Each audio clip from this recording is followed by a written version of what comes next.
Hey, Yes, good morning. good morning, Robert. It's good to have you again. Thank you, Jason. Very nice to be with you again, and hopefully to offer and more information, shed a bit more light on this world of multi-level marketing and pyramid schemes. Yes, and a good question that people often ask is, does even one good MLM company even exist?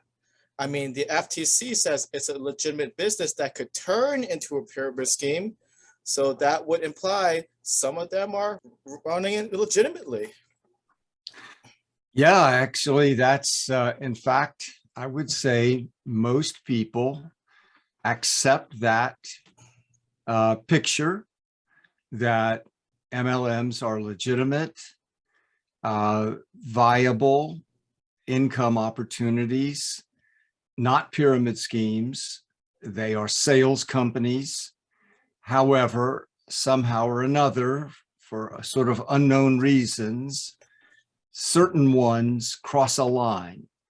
The line is never spelled out very well. People don't exactly know what that line is, but they assume that if the company that they have been recruited to is operating openly, it must be legitimate. So we could say that the Federal Trade Commission officially endorses multi-level marketing and thereby supports in many ways, is the primary supporter for the recruiting, for why people assume, and I think it's reasonable for them to assume based on that information, that they are entering into a legitimate field of work. So yeah, it's the most important question. If there were one MLM that was operating legitimately, then you might assume most do. Problem is, nobody's found one yet. I've myself have repeatedly asked Federal Trade Commission officials, name me one, just give me one. If they're legitimate, surely you know of one that you could say, that one's good. If the others operated like that, they'd all be good. And they don't. The New York Times editorial writer, Joe Nocera, actually had this in a column just about a couple of years ago, where he asked the Federal Trade Commission, tell me the line, tell me what it is that separates an MLM from a pyramid scheme. Millions of people have fallen victims to the 30 or 40 MLMs that have been prosecuted. So apparently there's not much information for the public. So clarify for me what it is. He was told, and he reported this pointedly, we will not tell you that. Journalists, he was told in this conversation, often ask us, the FTC, what's the difference? We will never tell you that. And he said, why? Why is that? Well, there's a couple of possibilities. One is there isn't a difference. The FTC can't tell you because they actually know there's no difference. The other one that the FTC has tried to argue is that there is a line, but it is so subtle, so vague, so gray, that the average person could never figure it out. As they put it, there are no bright lines. So if that would be true, that would be really remarkable. Imagine a business that might be a fraud, but you couldn't tell. And a government, and if that were true, then surely the government would help the consumer by putting in some guidelines or requirements, for example, to make it clear. They don't do that either. So it's a critical question. What is there one out there? Is there one? The short answer for me is I've been in this field for 20 years. I've written 2 books. I've maintained a website, Pyramid Scheme Alert, during all that time, that has had, over these many years, millions of viewers and many thousands of interactions that I have had with people in multi-level marketing. People making a lot of money, but of course, the vast majority of people that talk to me have lost money, or they have family members that write me saying, what can we do? And in all that time, I've never found one that functioned as a legitimate sales company. And I have my own, I think, reasonable criteria that could be used to determine if an MLM is legitimate. And in fact, I'll just finish with this statement. The FTC has published sort of guidelines for consumers, telling them, what to watch out for if you're concerned about an MLM being a pyramid scheme. And I've never found one MLM that would have passed that set of guidelines.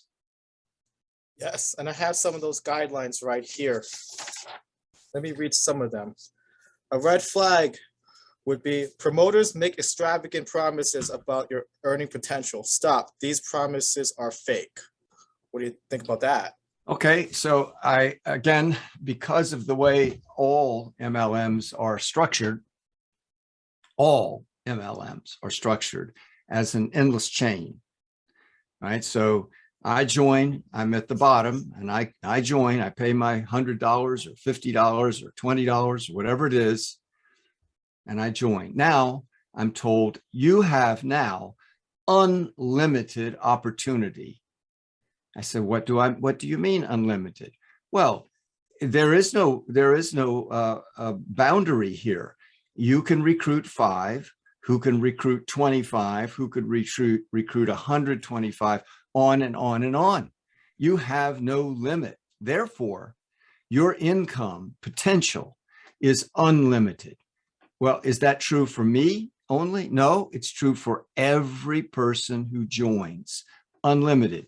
So there is no income, there is no MLM that will ever say to you that your income potential is limited. If you get a job, they will tell you, here's what your income is. It's limited. There's your salary. If you have a real sales job, they will usually tell you, here's the average that other salespeople make selling this product. Here's your commission level. Here's kind of, you can expect to, make this as a minimum, and you might make as much as this, but they would never tell you it's unlimited because there are competitors, there are other products and so on. But in MLM, all of them do. So that first red flag, every MLM violates by the structure. Everyone will tell you that it is unlimited income. And what was the word, the red flag they used? Extravagant, or correct. What was the word? Extravagant. Extravagant. Well, unlimited is extravagant. If I'm told your income potential is unlimited, and then they will also tell you, look up at the top of this chain. They're making millions of dollars. So that's extravagant too. So I've never found an MLM yet, not one. And I've looked at closely, I have looked at over 400 of them. I mean, looked at them in detail, 400 at least, maybe more now. And all of them, not one exception, claims you have unlimited income potential.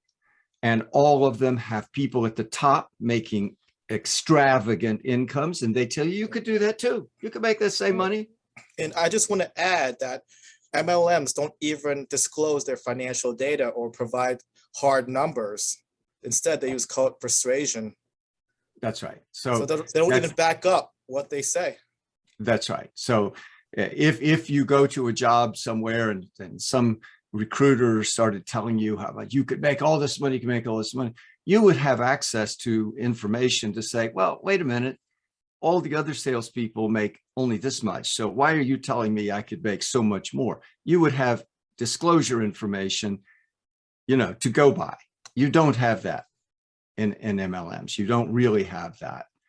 You don't have the churn rate. You don't know how many people have joined, how many people have been in it in total over the years and who have subsequently quit and so on. The basic information you don't have. They'll never tell you. No, you They won't. don't want to tell you. They'll never tell you. So that first red flag, I think you could say every MLM violates it. No exceptions. Absolutely. Mhm. They have to give everyone the same message. Otherwise, there would not be any consistency. Right. That's right. So do you have other red flags there? Absolutely. Yeah. So promoters play on your emotions or use high pressure sales tactics, maybe say you'll lose the opportunity if you don't act now, and discouraging you from taking time to study the company. Leave by the nearest exit. Any company that tries to pressure you to join this is one to avoid. Yeah.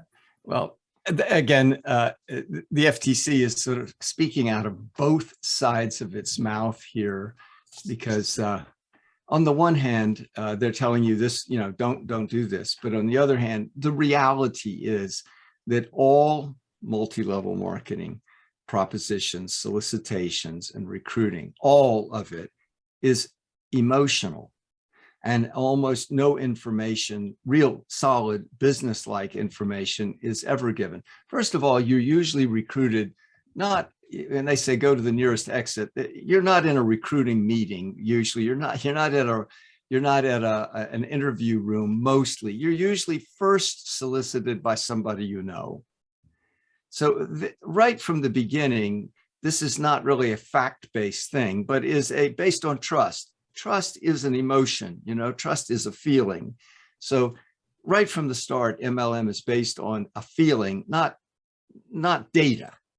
It's not like somebody coming to you saying, here's a new technology that you should invest in. Here's why this new technology, or here's the history of this investment, and it's about to explode or something like that.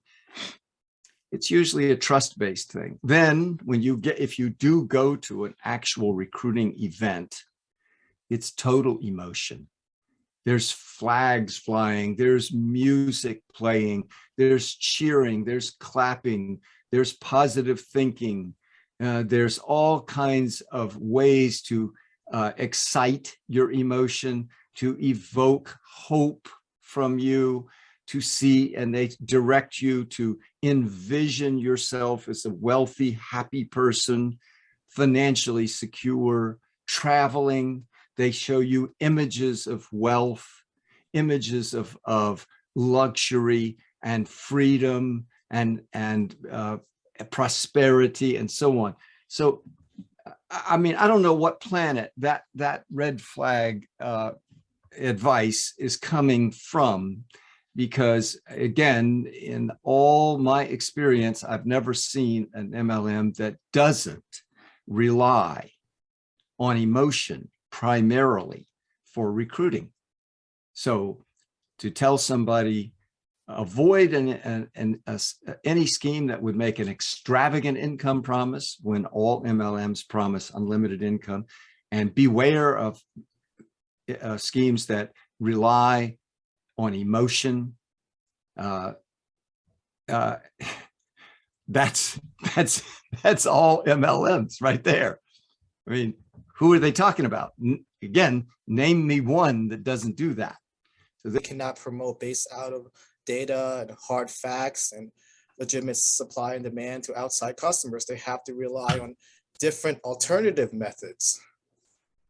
Well, think if they did offer, think if an MLM did do this fact-based. So they say, Jason, we'd like to invite you to become part of this company here. Now, we should tell you that each year, 99% of the people that join don't make money. 60% of the people that join quit within 1 year, right? Our product is basically unknown. We don't advertise it. In fact, there are similar products in all the stores and online that are much cheaper that are just as good. On top of that, Jason, after you join up, we're going to try to get as many other people on your building and in your block and in your neighborhood and among all your friends to become salespeople also who would compete against you. First now, would you join? I'll just go out. Bye-bye. Thank you for being honest, though. I appreciate your honesty. That's it. So if MLMs actually told the truth, as a normal business does, tells you the good, the bad, and the truth, so you, because they actually do offer a viable opportunity, not unlimited. Maybe you won't be a millionaire, but there's something real. They can tell you these facts. In MLM, they cannot, and they don't, and none of them do. So, there's another red flag that that all of them violate. Right. They're just a bunch of con artists. Yeah, it's an emotion-driven scheme to get you in and get you excited, and without looking at the facts. Right. Here's another red flag. Distributors buy more products than they want or use or can resell, just to stay active in the company or to qualify for bonuses or other rewards. If you see this happening, keep your money. So again, what are they talking about there? Well, they're talking about a standard practice in MLMs that tell you after you join, you don't have to buy product. You don't have to buy it. However, based on our income plan, our compensation plan, if you want to reap the rewards, and the rewards are unlimited, remember, and rewards are based on exponential expansion, 5, 25, 125, on and on. But to get access to all those new people, you have to maintain a personal quota of purchasing or a purchasing volume based on your whole group, one or the two. But when you're starting, you don't have a group. So to maintain your quota, you have to buy. So you start buying. Now, you never bought this stuff in your life before. You've generally never tried it before. Do you need it? No, but it's part of the plan. And they tell you, well, if you're going to try to get other people in it, you should be using it too. Well, that kind of makes sense. Yeah, okay. And then you usually auto order, so you don't even have to think about it. So you set it up, put it on your credit card or your bank draft or whatever, debit card. Now, each month, the stuff is going to come to your house. And do you need it? Can you use it? No, not really. So what we've seen over and over and over again, if this were being purchased based on demand, if people wanted this product, they wouldn't have to become distributors in order to get in, start buying. And if there were demand, they would keep buying it. But we know statistically, historically, the people who quit, and most people quit within a year, don't buy the product anymore after that. So that tells us straight away, they didn't need it. They didn't necessarily want it. They bought it as part of a deal to get in on this wonderful program that offers unlimited income and makes you free and happy. And you're going to be surrounded by winners. So, I mean, this is what everybody's been looking for in their lives. And so as part of that, you have to buy stuff. So again, here's the third red flag that they've said that all MLMs violate, because they're all based on getting you, the distributor, so-called distributor, salesperson, so-called, really, you're just a recruit. You're an investor, kind of, to buy, get you to buy. So whether you ever find somebody to sell it to, which is unlikely, the program induces you to buy. You're, as somebody said, conscripted, like in being drafted into the army. You're conscripted to become a buyer for a time before you finally figure out, I'm not making any money at this. I'm going to stop. And when you stop and you realize that, you stop buying. Right. So, yeah. So the buying is not based on demand. The buying is not based on sales. The buying is based on getting access to that unlimited income potential. So let me play devil's advocate. Let me pretend to be pro MLM. Okay. But Robert, don't all MLMs have to follow this court ruling by Amway that was set up in 1979? Aren't there 3 rules that MLMs have to follow? The 70% rule, the customer rule, and the buyback rule. What do you make of that? Well, the answer is that isn't a law. That was a ruling that applied to Amway. And we're talking, let's see, how many years ago now? Almost 50. Right. But don't Right. all MLMs copy Amway? All MLMs copy the wording. They make the same claims. But as far, even Amway, nobody's checking, nobody's looking, nobody's monitoring Amway or any other MLM to see if all these hundreds of thousands of people who joined up actually had 10 customers, or some of the companies claim you only need 5 customers. They aren't claiming, nobody's monitoring it to see that unless they had those customers, they couldn't get a bonus check. So I've never seen it monitored. I've never seen it checked. And of the companies that I have investigated, very few people have retail customers. Very few. They do have a few recruits. If you get a recruit, you get a bonus check. And nobody said, well, wait a minute, did you sell 70%? Can you prove it? Well, who would go do that? Can you imagine keeping those records? They don't keep those records. So if everybody did exactly that, it might be a different world, but nobody is enforcing it. Nobody's looking, nobody's monitoring it. Also, one further thing, you said 10 customers.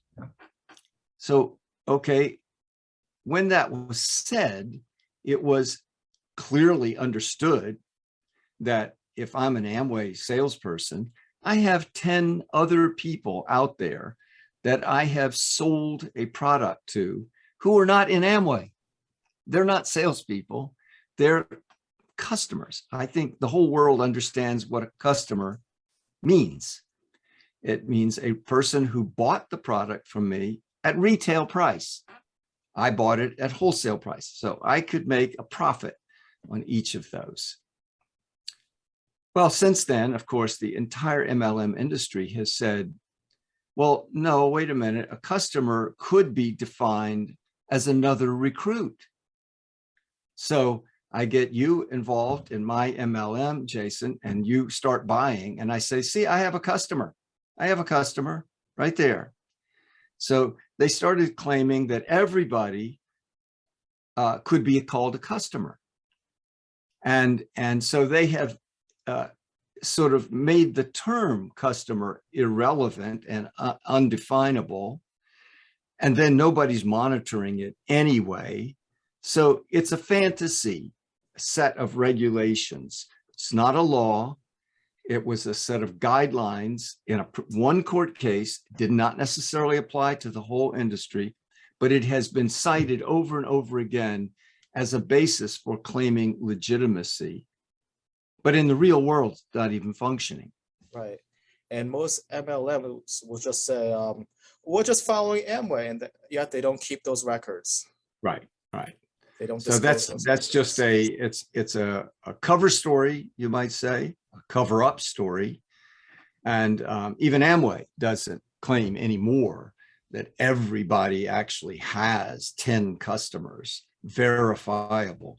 I've also seen where there was some pressure on an MLM, where this got exposed and they're being investigated. They will advise some of the distributors, you know, you need 10 customers, but anybody can be a customer, and they can buy even $1 from you and be called a customer. So have you got some family members? Maybe you can even just sell it to them. Maybe you can even just give it to them and call them customers. Maybe you can give it to them and pay for it yourself and call it a customer. So, you know, some of them have even openly shown some of their recruits how to pretend they have customers. Right. It's illusory. It's totally, it's really more than illusory. It's fake. It's just plain old fake. You know, it's fraudulent. It's trying to make it look like, yeah, like you said, to give the impression of that there's actually out there this big base of the public demanding these products, buying them at retail price. I've never seen it. It's not out there. In fact, I will say this too. I said I've never come across an MLM that met these red flags. I've never met a single person. This is over 20 years. I've never met a single person who over time made a profit, sustainable profit, from just retail selling of MLM products. In other words, they sign up as a distributor and they buy the product each month and they went out and sold it to the public at a profit, enough to make it worthwhile to do that over and over again. Never met one. And again, for obvious reasons why I don't meet such people, because first of all, they're competing against every other MLM person in that company, and the company is constantly adding more and more salespeople. The product is not unique. You can buy the same product for less online or in stores, right? And then the whole idea, what customer needs a personal salesperson for these products? I mean, who needs a sales guy to come to your house or call you on the phone or to sell you skin cream or essential oils or whatever, leggings, or, you know, you don't need a salesperson. There was a time in our history many years ago where people went out and relied on salespeople, but even in stores now, you can barely find a salesperson. So it's a fantasy picture. There are no salespeople out there. MLM people are not selling. They don't have retail customers. They're just on an endless recruiting chain. That's where all the money opportunity actually is. And that opportunity is, of course, reserved only for the ones at the very top. Only they could benefit from that recruiting chain. Right. I've been told by pro MLM people that money is made from the tool scam and the MLM fraud itself. But if you can take out the tool scam, and if you can focus more on retail sales than recruiting, then MLM could possibly become legitimate. If you take out those two elements of the tool scam and you focus more on retailing to outside customers, not within the period. So what do you think about that? Is it possible to take those two elements out of MLM? It's sort of like, you know, if you took a pig and you put wings on it and you got it to be half the weight that it is, and you got rid of the tail and put feathers back there, it could fly, right? In theory, true, but in real life, it will no longer be a pig. It would no longer be a pig. Exactly. So if you took out the recruiting money and you took out the tool scam, you'd be left with what? You'd be left with traditional direct selling. Well, if there is traditional direct selling and you were involved in that, the last thing in the world you would want are a bunch of other people selling the same product you're selling in your same area. So it couldn't be MLM. You'd have to limit the number of salespeople, maybe assign territories, and you'd have to have a product that was price competitive in the market or offer something unique. It would have to be more easily purchased from this salesperson than you could get similar products in stores or online. How are you going to do that? So this is fantasy talk. Yes, and I don't think my audience would know what tools are in the pyramid scheme or MLM world. Could you elaborate what tools are? Because we're not talking about hammers or screwdrivers. No, It's and indoctrination. by the way, they're not even tools. They're not even tools. So yeah, that's a great thing to define that. They're thrown around a lot. Tool scam, the tool scam. So I enroll you now into my MLM, and you're going to fail because it's an endless recruiting chain, and you're trying to find, first of all, you discover you can't sell the stuff because it's high priced. Nobody's heard of it, and they're not interested. So then you're told, well, that's Jason, that's really, retailing is sort of for the suckers. What you really should be doing is recruiting. So recruit. If you could build a team, get 5 people, get them recruiting, you're on your way. Okay, so you start trying to do that. Well, you find out, people tell you, Jason, it's pyramid scheme, or Jason, stop trying to leverage our friendship for this, lay off this stuff. So you go back to your recruiter, the one that got you in, and you say, listen, I can't sell the stuff and I'm having a heck of a time. Meanwhile, I got to buy this stuff every month. I'm thinking of quitting. No, Jason. The reason you're not succeeding is you don't have the tools. You haven't learned how to run this system, to work this system. There are experts, there are geniuses behind this. There are people who know how to do it. And you need to learn. You're going to have to learn from them. So, well, okay, how do I do that? Well, you need to come to this event. So one tool is you come to this event. Of course, you have to pay. So it's $50 and you're going to go there for a seminar, or it could be done online, but you have to pay to go to the seminar online too. It can be, on the internet. So you get there and then they tell you, well, there's things you need to be studying, books you need to read, pamphlets you need to buy, or tapes, maybe a subscription, an online subscription for training for you. So the tools consist of the other thing, Jason, is you're not up enough. You're not positive thinking enough. I can see it in your face. You're a bit of a skeptic. You're a questioner. You're a doubter. You're a little bit of a cynic. That's holding you back, Jason. You got to learn how to have a positive attitude. You've got to learn how to have total confidence. You've got to have vision. I say, well, that sounds good. How do I do that? Well, we have experts that can train you in how to change your personality, to change your way of being. That's what tools are. Tools are audiovisual things for you to buy, to train you. And much of the training is not about selling skills. It's not about the product knowledge. It's about how to transform yourself. So the problem, you see, Jason, for you not succeeding is you.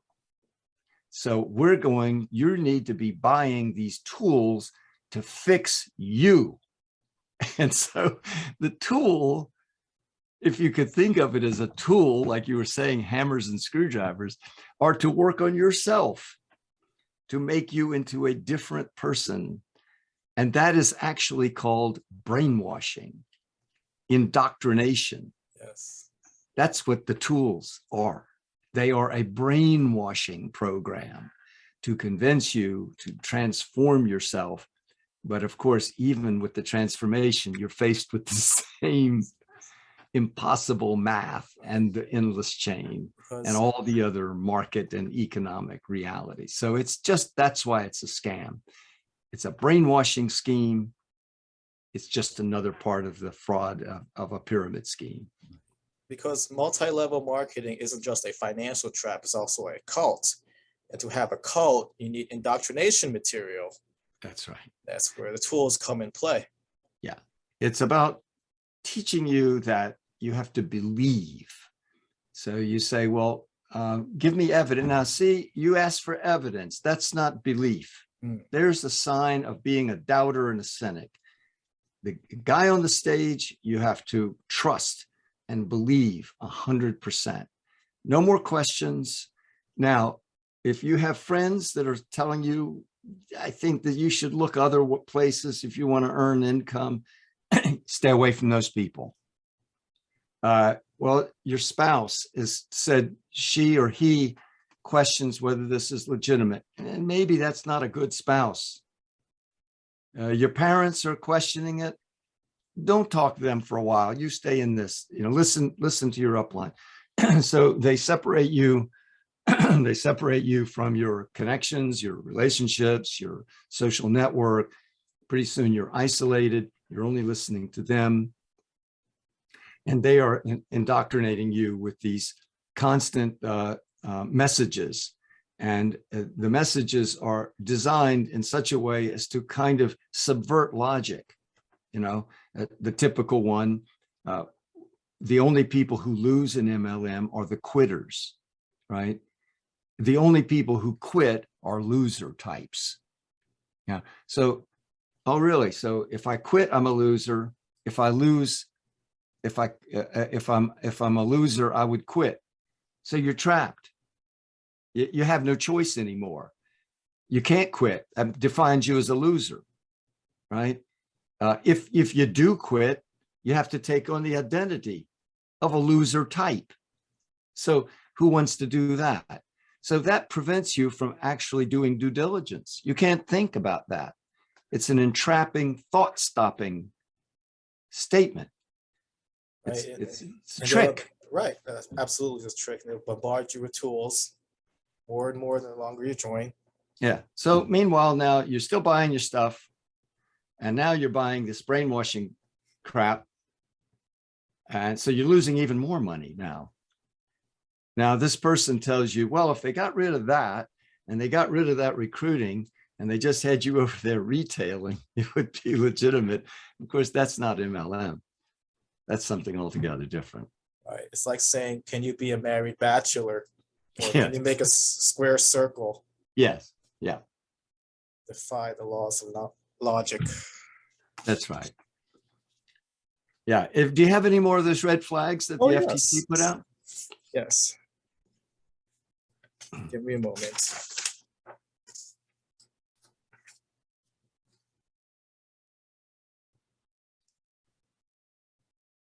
Promoters emphasize recruiting new distributors for your sales network as the real way to make money. Walk away. In a legitimate MLM program, you should be able to make money just by selling the product.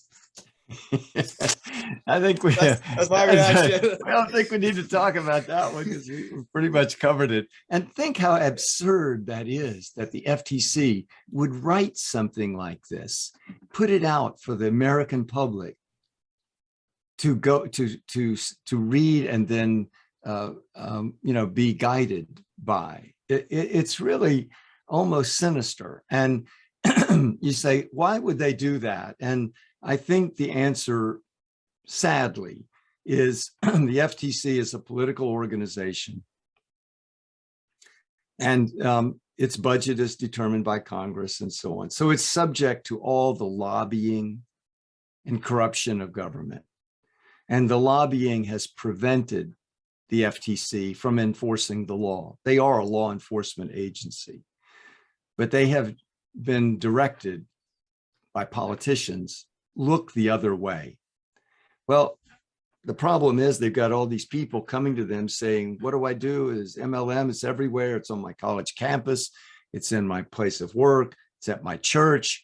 I need guidance. So they come up with this fake guidance, which pretends that there's this legitimate MLM, the one we talked about from the beginning. And then they speak about it as if that were the case, as if that were reality. In this way, the FTC exonerates itself from the truth, from having to engage in law enforcement by maintaining the pretense. It's like, as I've written in my book, in Ponzinomics, it's like they created a unicorn and said unicorns exist, and we'll talk about unicorns. You can draw a picture of a unicorn, paint pictures of them.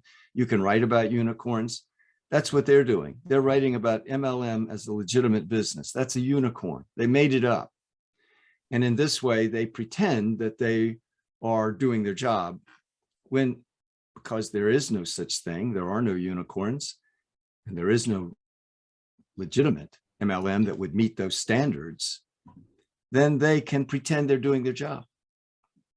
They can say, oh, we're not engaged in a cover-up. We're not derelict in our duties.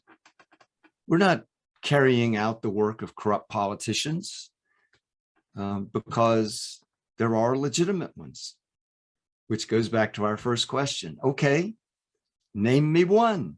Give me one. They never will. Or Joe Nocera, New York Times, saying, explain to me the difference. Show me the difference between legitimate MLM and show me the line. Show me, I'm a consumer now. How do I know? And they just don't. They don't. They can't, because they can't explain it either. So then instead they give you these vague, silly, unreal fantasy guidelines to follow. Those red flags. Red flags. By the way, I don't think that's even on the website anymore. Have you looked recently at the FTC's website on MLM? I'm not sure that's up there anymore. I haven't looked for weeks. Yeah. I would not be surprised if they took them off. Yeah, I'm not sure either, but I've had others tell me that they've looked for things they used to see on the FTC website, and they're gone now. And so it's possible that they've replaced it with something even more vague than that. I want to play devil's advocate again. Okay. So throughout history, only about 30 MLMs have been prosecuted, and there are thousands in existence, essentially. How come those others aren't prosecuted? Right. What makes those 30 so special? Right. So you're correct. About 30 or so have been prosecuted in the U.S. as pyramid schemes. There have been some others prosecuted for making some false claims, or they pay a little fine or something, some medical claims or health claims. A couple of them have been prosecuted for making unrealistic income claims. And almost in recent years, almost none of the MLMs that have been prosecuted were large companies, really large ones. The only one that was prosecuted that was large was Herbalife. And that was prosecuted in 2014 or 15, but only because of tremendous pressure brought to bear on the FTC by a Wall Street hedge fund. So that company was shorting the stock of Herbalife, was trying to expose Herbalife. So it was exposing all kinds of things about Herbalife, and that brought pressure on the FTC to do something. In the end, they didn't prosecute it as a pyramid scheme, and so even that one got away. But these others that were generally smaller. So the question, what made them special? Well, the answer is nothing. There's really nothing special. Excuse me. Why were they selected? Nobody knows, really. They were insignificant companies.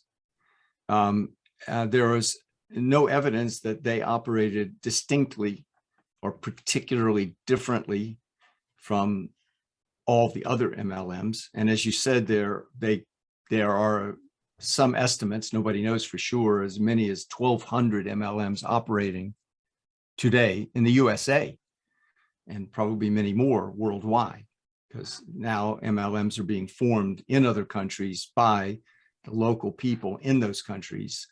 So they may not even be over here. They may just be operating in that country or some other countries. So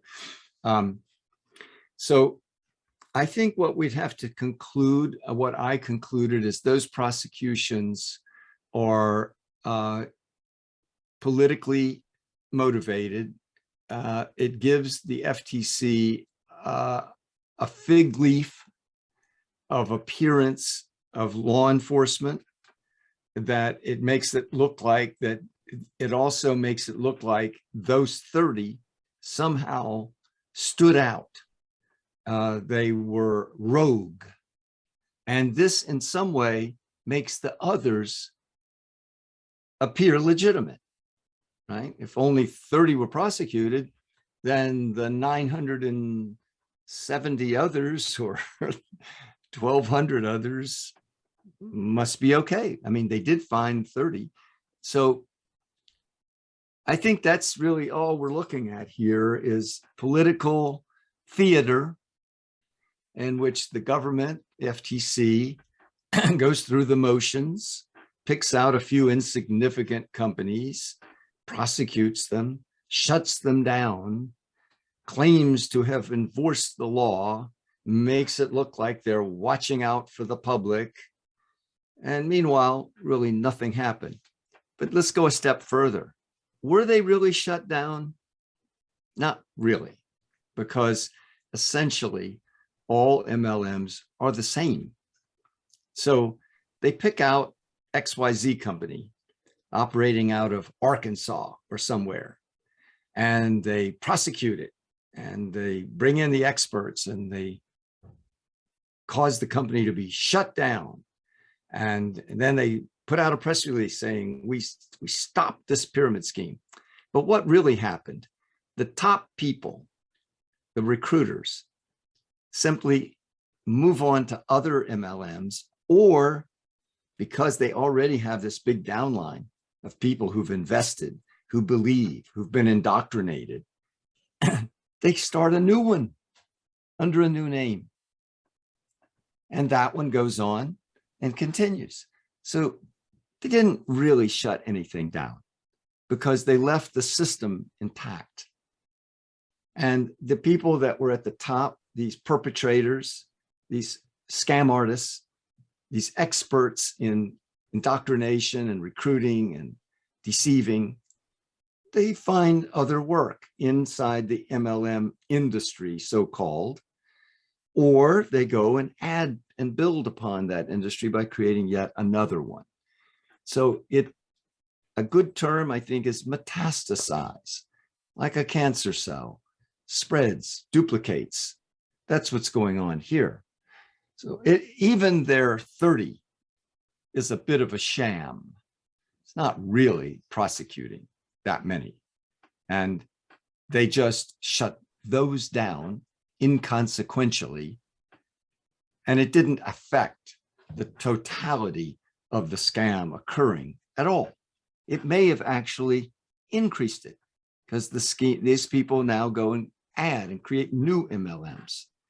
So the whole business of this 30 prosecution thing is really a kind of travesty, and should not be seen as evidence that the FTC is really on the job, or that those 30 in any way distinguished themselves from the other 1,000 or more that are operating.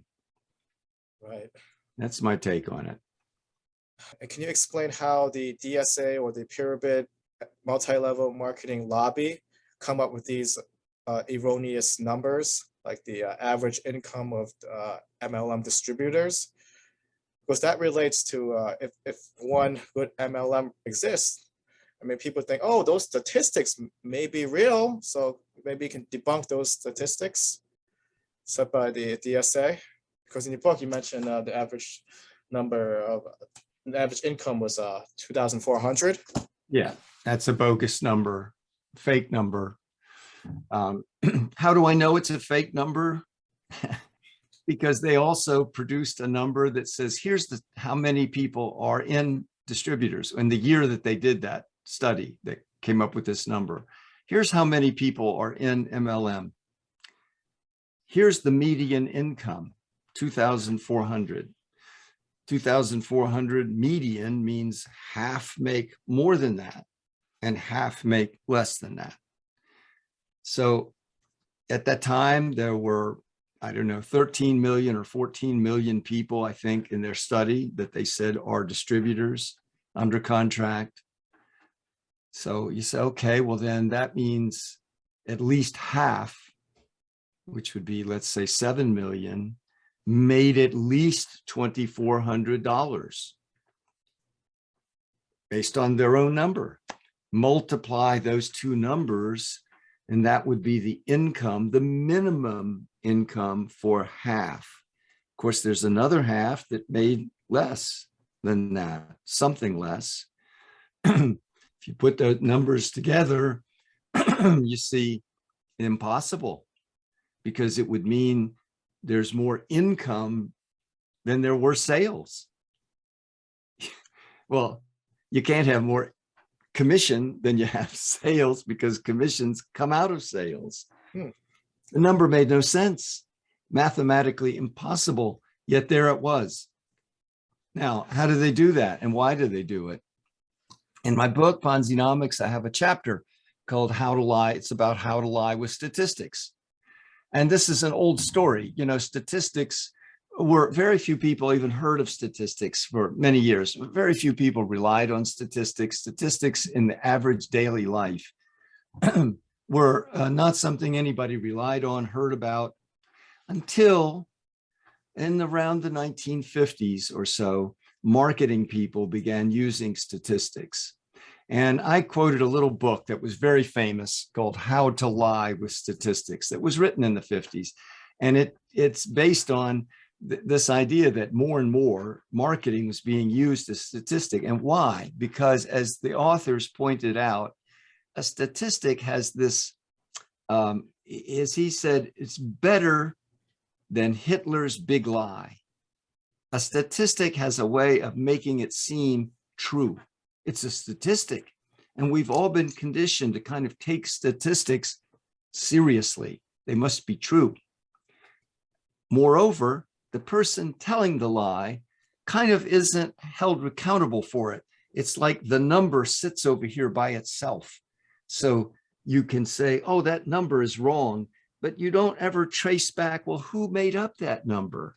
So that's the other thing they said is better than Hitler's big lie, and you can't be held accountable for it, which is even better. So lying with statistics, let's face it, is being used all over the place. I mean, all kinds of companies lie with statistics. But in MLM, the lie takes on a much bigger consequence, because they're not just trying to get you to buy something. They're trying to get you to invest your whole life into it. So the use of fake statistics in MLM becomes doubly powerful. And it's a very powerful tool to use statistics. So MLMs are constantly using statistics now about total number of people involved, average incomes, total retail sales. So, in my book, I investigate some of these. For example, the number that is thrown around all the time. In the United States, there are $30 billion of retail sales. But then you ask it, you go to a company and you say, how would you know that all those people sold those products? Because you don't monitor that. How would you even know what the retail sales were? How would you know how much they charged? Did they charge full retail price? Did they give a discount? You wouldn't know that. So how could you ever come up with a number? Well, here's how they do it. It turns out they estimate it. They take the total number of dollars product that they sell to the distributor, and then they add to it approximately a 30% markup, 35% markup. And then they just say, that's our retail sales. They have no verification. Nobody monitored it. Nobody checks it. And that number has been told over and over and over again. The $2,400 average income was in the New York Times. I wrote the New York Times, challenged the number. Other people have challenged the number. You don't see the number anymore. It's not published anymore, but it was used for years. Fake number. The median income in MLM, half make more, half make that or less, is 0. That is, over 50% of people in MLM never earn a penny in income. So the median is 0. Now, could they use that number? What's the median income of people in MLM? 0. They're not going to publish that. So they fake these statistics. So they have become, it's become almost an art form for them to fake statistics. They will say, well, how many people earned an income? Well, they will do things like, well, anybody that didn't earn an income we'll call inactive. So now what's the income of the active ones? So they've cut out all the people that didn't make any money. And then sometimes they'll say, of those who earned a check, or they will put in a big boundary, 0 to 5,000, 5,000 to 10. You can't really get any information from that. They will average in the guy that made $1 million with all the people that made $10, and therefore make the number look bigger when they should have just used the data for the bottom group, right, and not included this top person. The average income between me and Bill Gates is, let's say, $5 billion a year. You could say my average income, well, the average of my income and Bill Gates is $5 billion. Does that mean I made $5 billion? Of course not. No. But statistically, that's the average, because you add my income and Bill Gates' income, divide it by 2, you get 5 billion or more, right? Does that mean I made 5 billion? Well, if you didn't know to ask, well, how much was his income? You might think that. So statistics can be grotesquely misused and are grotesquely, but nobody, I think, is as good at misusing them as the MLM people, because they use them not just to get you to buy something. They're getting you to invest your whole life, your hopes, your dreams. And along the way, they are using these statistics to get you to not think, and the statistic is very good at that. Just as I wrote in my book, that little book that was written in the 50s, How to Lie with Statistics, emphasized that the statistic has this way of making it appear real, but you never know who made the statistic. It just floats in the air like it's something real. There's no accountability for it. Right. Well, it seems the DSA, or the Pyramid Scheme Lobby, is the one that use those statistics. The MLM companies themselves, they don't disclose anything. They don't even say anything. That's true too. Differentiate these two. Yeah. So the individual company can cite DSA numbers, but when you ask, well, what about your company? What's the average income in your company? How many people made 0? Most of them have no income disclosure. And the few that do, when they do have an income disclosure, it's greatly distorted in such a way that you can't really make much sense of it. And if you can't, even when you can finally figure out, most people are making almost nothing, it's still not the true picture, that virtually nobody's making any money at all. These people at the top, the whole churn rate of how many come in and go out every year, that's not made clear. That there is it appears like there's a stable group of salespeople year after year. Not really at all. It's not like that at all. 2022 is a whole different group of people than we're in 2021. What happened to the 2021? Most of them have already quit. They lost and quit. They were replaced. A new group of hopeful people were brought in. They'll be out soon, and they'll be replaced. And that's what the scheme does, day after day after day. That's why they're always recruiting. True. The people from the top, they make money from constant churning in and out from bottom recruits. Right, right. I think we've covered most of those red Yes. flags, and I think we've just to summarize and conclude. Yes. To go back to your first question about a legitimate MLM, is there one? Well, no. The people who say there are have never named one. Right. The guidelines that the FTC offers that would, if they were all followed, would identify one. No MLM meets those guidelines. So there's no evidence that there is such a thing as a legitimate MLM. And that's why I have a little book that I've also published, a little booklet that's online called 10 Big Truths About Multi-Level Marketing. And I tried to just summarize what I know to be the truth about it. The cover of it has the silhouette of a unicorn on it. And I think the unicorn is the best analogy. It's a mythical creature. It had magical properties. And people painted it, wrote songs about it, loved them. They didn't exist, of course. Nobody ever saw one. Some thought they saw them, but they only imagined it. You know, the legitimate MLM is like that. Many people who join believe they have found a unicorn, a magical business that will deliver them into prosperity and happiness, and only to discover it never really existed. Absolutely. Thank you for your time. Oh, very happy to do it. This interview. It's my Yeah, cat. there you go. So nice to see your cat again too, Jason. Well, thank you for the opportunity. And I hope it will be of value and use to a lot of people. I know it will be. Good. All right. Thanks again. Thank you.